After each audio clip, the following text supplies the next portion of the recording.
আসসালামু আলাইকুম প্রিয় দর্শক, সবাইকে খামার ও কৃষিকতার পক্ষ থেকে শুভেচ্ছা। আজ 28 সেপ্টেম্বর 2024 রোজ শনিবার মোবাইল বাজারের হাট। চারা গাছ উঠছে, দেখতে পারতেছেন। প্রতি শনিবারেই উঠে।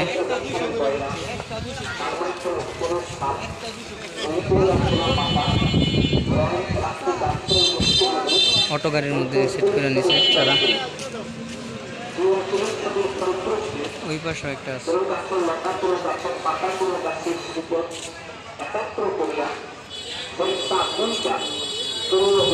গাছ সম্বন্ধে একটাই কথা, বর্তমান যে অবস্থা চলতেছে, গরম পৃথিবীর অবস্থা, তাপমাত্রা, বৈশ্বিক তাপমাত্রা বাড়তেছে। তাই একটাই প্রতিপাদ্য যে গাছ লাগান, পৃথিবী বাঁচান। যেই পারেন কিছু না কিছু গাছ লাগান, গাছের খুব দরকার। সবাইকে ধন্যবাদ।